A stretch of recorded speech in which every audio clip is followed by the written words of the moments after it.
A lot of times, you know, when I'm out, people ask me, why do you fight? And why does a bird sing? You know, a lot of people have it in them. They want to go out, they want to be physical, they want to dominate, they want to, I think it's human nature. And, you know, some people are capable of doing it. Some people are capable of it, but they're scared, so they never try.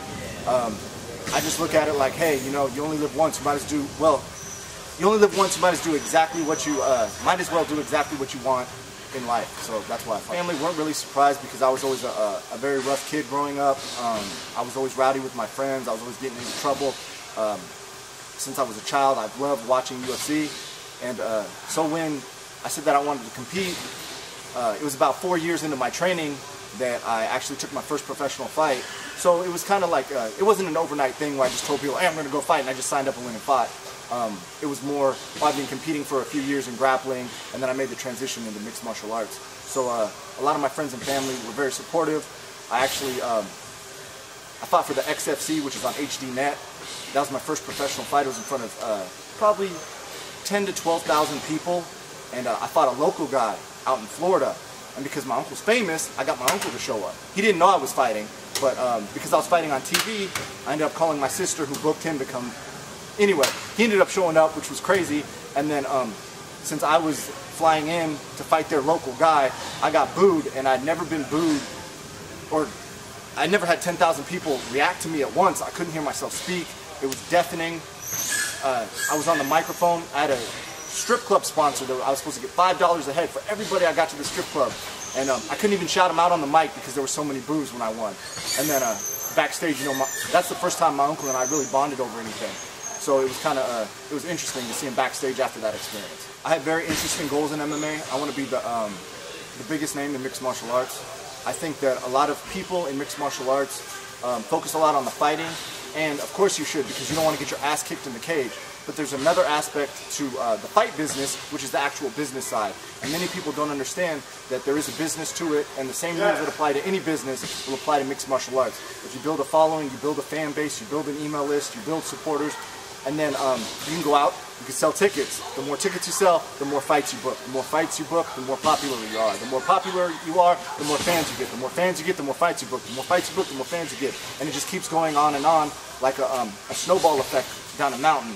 And I actually started teaching this to people on a website called richfighter.com, where I take you know, MMA fighters through the process of how to build their fan base, and with the goal of getting $10,000 a month in MMA sponsorship. I think I get to be in touch with the real me. Throughout society every day, if someone cuts you off in traffic, you may want to go beat them up, but you don't. If you're stopped at a red light, you may get frustrated, you may just want to, you know, punch your dashboard, but you hold back. In the cage, you don't have to hold back.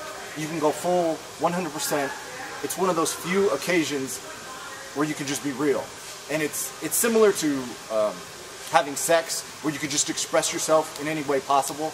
And it's just you and that other person in there. And it's real.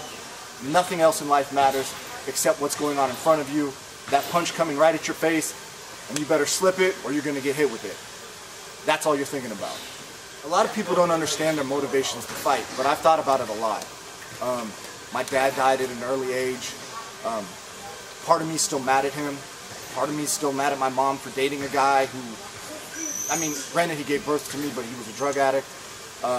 The fact that my mom wanted me to go to Stanford, and even though I'm a professional mixed martial arts fighter, she's not too thrilled with me. The fact that my uncle is a world-known international celebrity, and he and I don't even speak. There's a lot of things that come into my head that I think make me somewhat angry, and so many people in today's society try and repress that anger, act like it doesn't exist. We're all supposed to be politically correct with each other, and hey, you know, it's okay, man. But deep down inside, the human species didn't evolve that way. We evolved bigger, eat smaller. That's it. Survival of the fittest. And when you're in the cage, a lot of times you get to let that part of you out, and I think it's really healthy. Another thing that I think comes into why fighters fight, even if they don't know it, is we're going to die someday, right? I'm scared to death of death, right? Me, I mean, a lot of people believe in the afterlife, they believe in certain religious books. To me, I don't know what goes on. I've never died before, at least that I know of, right? So I know this is all I have right now, today, this life. if I don't make the most of it, what am I going to do on my deathbed? Look at my grandkids and tell them I didn't try? Your grandfather's a loser. He didn't try. Sorry, kids. Don't be like me. I don't want to be a warning.